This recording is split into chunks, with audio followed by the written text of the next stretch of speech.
Well, the new COVID-19 loan guarantee scheme has now been launched by the SA Reserve Bank and the National Treasury. It's part of the measures to help companies during the pandemic and during the lockdown. Bongiwe Kunene is the Managing Director of the Banking Association of South Africa. Bongiwe, good morning and thank you for your time. Good morning to you. What does the scheme actually do?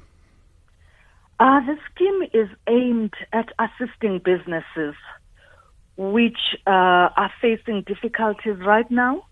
And those difficulties would be directly related to the lockdown and the COVID-19. And those businesses would be having problems in meeting their operating expenses. So in other words, they can borrow money and someone else is signing surety for it? Yes. So if they don't pay it back, what happens? The Reserve Bank pays it? No. Let's start with just the basics of how it is structured. So the banks are going to borrow this money from the Reserve Bank. And when they do that, the Reserve Bank is guaranteed by National Treasury up to the first 100 billion rand. The rates at which the guarantee works, there is a guarantee fee of 0.5%. And the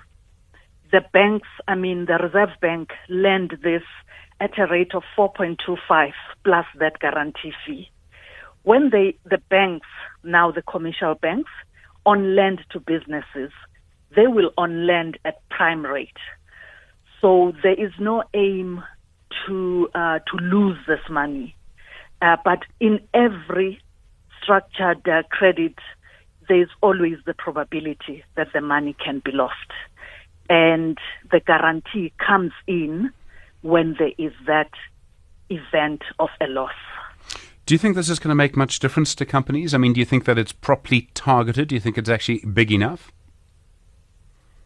The numbers, starting at 100, going to 200 billion, if the scheme is deemed successful, they are part of the initiative that was announced by the President on April 20th.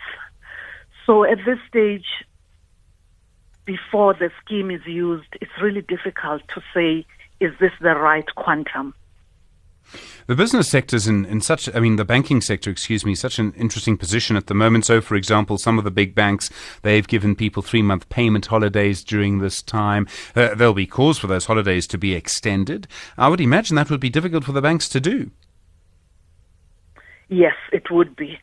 So there was that first round where the banks gave that leniency for the first 3 months.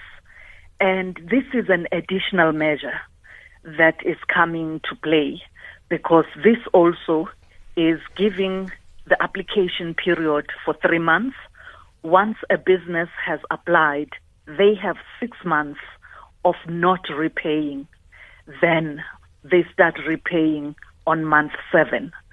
So it keeps the businesses afloat while we are dealing with the uncertainty of COVID-19.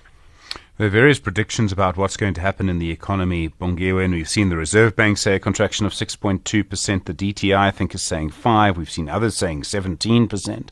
Are you expecting millions of jobs to go? I mean, do you have a prediction as the Banking Association or as Busa, which you belong to?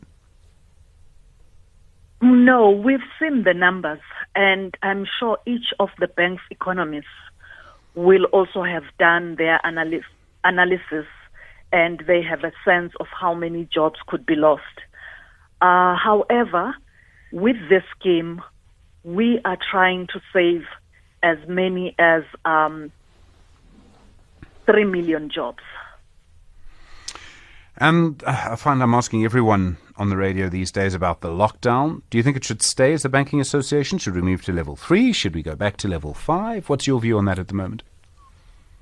The view of the Banking Association is that we need to reopen the economy on a risk-adjusted basis.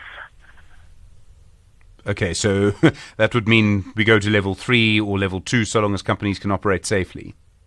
Yes. It's the safety of individuals that is of paramount importance, plus the safety of the economy.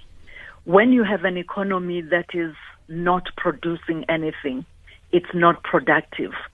it's really difficult to see how it can survive. Bongiwe Kunene, thanks very much indeed. Managing Director at the Banking Association of South Africa. Do appreciate the time. 21 after 7.